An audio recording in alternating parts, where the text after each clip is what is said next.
What's good with YouTube? You already know, Big Flacco with a convict's perspective, and I'm gonna smash, dash, and slide on through with a little bit of energy.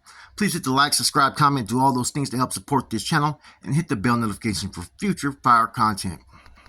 Okay, I'm gonna talk about an incident involving some Norteno gang members that occurred in 2014. That was pretty much a high-profile case. I was living out there in Stockton at this time, 2014. I was staying off of Bianchi and townhomes right there in that area, kind of by Marsh Lane and all that stuff right there. And like I said, Stockton at that time was, man, there was killings all the time. I was living there when there was a triple homicide at the Walmart. And just my neighborhood alone, Kentfield, right? I think we had about, there's like at least one or two murders every month, it seemed like. Shootings all the time.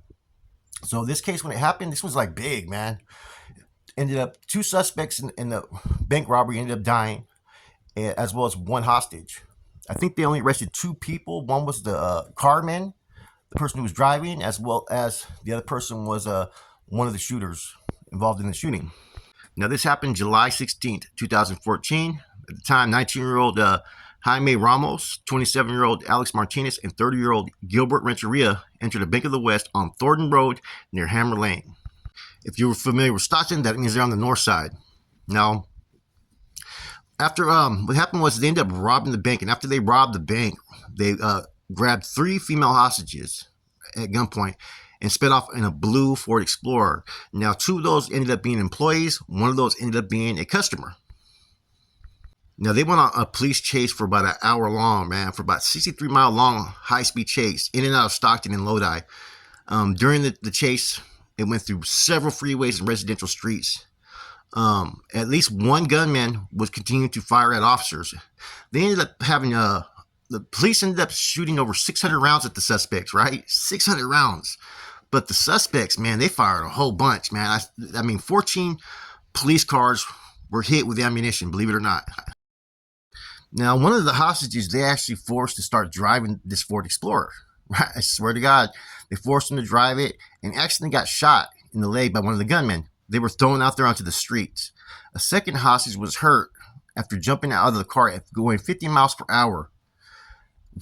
Both these were employees of the bank.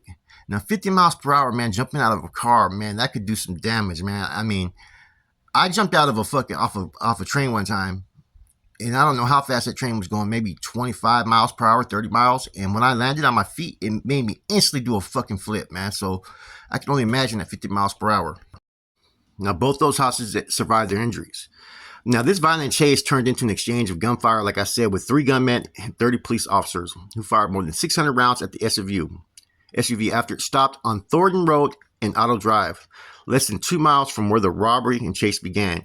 So after doing this robbery, they went on like a 63-mile fucking chase all throughout Stockton, only to end up where they fucking almost started from the beginning.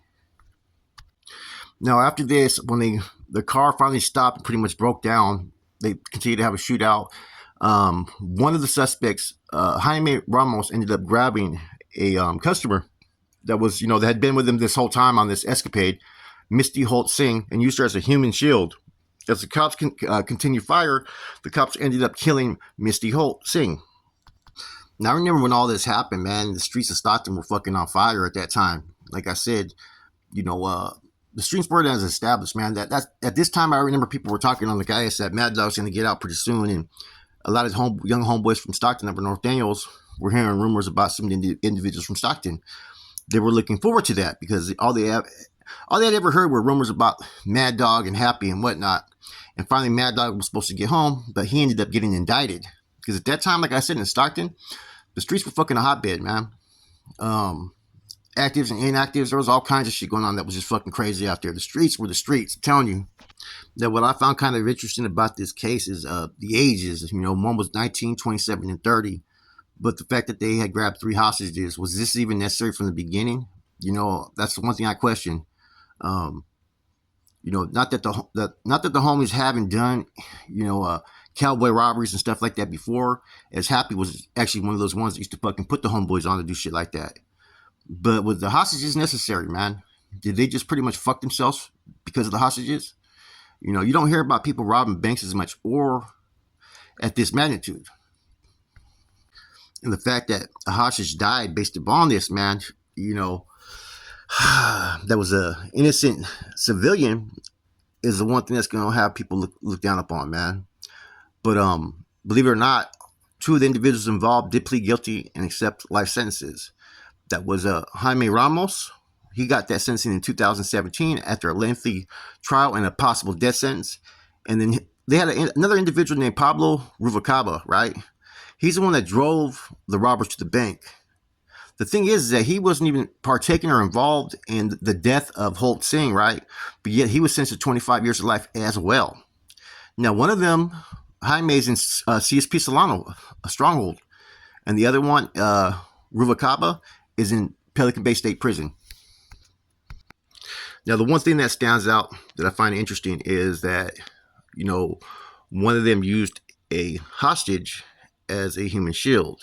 And basically, she was an innocent woman that had nothing to do with this incident. And what does that mean for the individual that did this, right? If you talk about the Goshen killings where innocent people were killed, you kind of got to look at this case as well. Bank robberies of this magnitude, you know, you got to anticipate anything can go wrong, and the whole purpose is for someone to hopefully try to get out. And the fact that they went for broke is what's going to probably justify them trying to use it as a human shield, that they were trying to get away if they had no other choice. Even though the cops ended up killing this woman, you know, he's going to be able to explain to the homies that, you know, those were not their intentions. They were trying to get out of there. You know, that may give him a pass because he also was the youngest one out of this group. He was only 19 years old at the time when the other two men were 27 and 30. Now, the driver that drove them there, I think he could pretty much get his case overturned, man, because I don't think they can convict you of for a crime that happens that you didn't know was going to happen, even though you were there. I think that law came into effect, but I think he has to file some motions on that. Yeah, but the unfortunate thing, like I said, though, is that the woman, she was a wife, she was a mother of two, and her life was took, man. It's unfortunate that people don't have any type of moral compass or respect towards human life, man, that they only think about themselves. But that's just in the nature of the streets, so you can't expect nothing more, nothing less from people out there, man. Especially an area like Stockton, man. Stockton is off the hook. This year, 2014, I remember how it was out there, man. Like I said, I stayed right there, you know what I'm saying, off March Lane and right there off of Kenfield. I mean, that shit was probably, I think, the second worst neighborhood in all of Stockton, and Stockton is definitely with the shit. It's one of those towns where the town gets active. You know, motherfuckers, everywhere you go, motherfuckers got that banger on them, and they're ready to peel anybody's cap real quick out there. It doesn't matter. Like I said, the actives and inactives out there are with the functions. I'm telling you that right now. Now, the one thing that was good for the family is in 2015 and 2018, the family of Holt Singh, they settled lawsuits with not only the Bank of the West, but the city of Stockton. And at that time, I think two of the suspects had previously robbed the same fucking bank just like 6 months before, and they just started investigating these guys. These guys had a track record that goes back to 2008 of committing similar crimes out there in the streets, and they were pretty much on law enforcement's radar, believe it or not, man. This came out later on in the investigation of this case. Now, from my understanding, the suspects on this crime used an AK-47 and 3 other handguns, man. And I think, like I said, for an hour, man, that was like I said, nothing but shots being fired. Now, what's my perspective of this, man? Look, 2014, the streets were fucking tough, man. The economy wasn't doing too good. Stockton was labeled a fucking, basically a city that went bankrupt and a depressing state. No jobs, no nothing. Crime was on an all-time fucking high. And out there, fucking, this is the start of when you started seeing people living in fucking tents all throughout California. The homeless fucking rate went up. And so you had people out there that were hungry. They needed to eat. So they were committing any and all crimes that you could think of out there in the streets. Like I said, it became a cutthroat fucking committee out there, man. Motherfuckers were out there doing shit. You had actives and inactives out there rocking out there on the streets. How do I know this? Because I was fucking out there. I was one of them. In fact, we used to go post up at the fucking park right there on Kenfield, man, and play handball, man. And it was, like I said, it was kind of a little bit different in that area because you had the Cambodian Crips, the Black Crips, and very few Nortenos in that area. I think there was a total of maybe like 7 just in that area. And I pretty much knew all of them because we all fucking, like I said, we all kind of rocked together in that area right there. And we used to go play handball and do our thing. And like I said, one of the dudes that was there, I'm not gonna say his name or where he's from, but he had established that county jail when it wasn't supposed to be functioning right, and me and him were rocking pretty fucking solid out there in the streets. In fact, we caught a case together, me and homeboy Bandit, and then the other homeboy from out that way. I ended up having to go to Alameda County Jail for a warrant I had and shit, and so it was kind of like I was in Stockton Jail real quick, which was kind of a trip because they let you, when you get there, they let you intermingle with everybody. There's carpet, there's phones, and so you got all kinds of fucking shit popping off at the time. You know, this is when everybody was getting into that black on the streets. It went from the oxys to fucking now everybody was doing heroin. So I remember there was a whole bunch of people that were coming that were kicking off that heroin right there in that county jail. And all this was around the same time as when the shooting happened. You know, like this was the main incident I remember. This was all over the news. The other incident that happened out there in Stockton that was pretty big was that triple homicide right there at Walmart. Right there, I think it was a super Walmart right there. I think on it was on March Lane and I forgot the cross street, right? But it was right by my house because I used to cut through the cuts to get there, stuff. But all this was happening right where I was living, man. And like I said, Stockton is one of those towns that has had a long, extensive history with the NF as well as the NR. A lot of Nortenos members actually were from Stockton. It was really one of the strongholds that they had at one time. And Little Unity was a big factor too, as far as one of the first hoods, you know, to really be created in the mold to assist the NF out there in the streets. Now, there's been other hoods that had been around longer that had working relationships with the NF, right? But the Little Unity has a little history behind it. It was the first one that was created on the base fact to work alongside and work with the regiment, you know.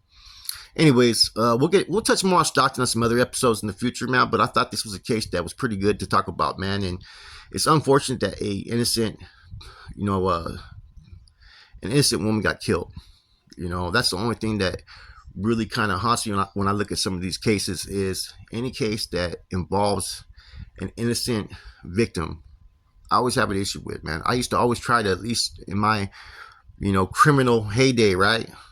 I used to try to stay away from any crimes that involved innocent bystanders.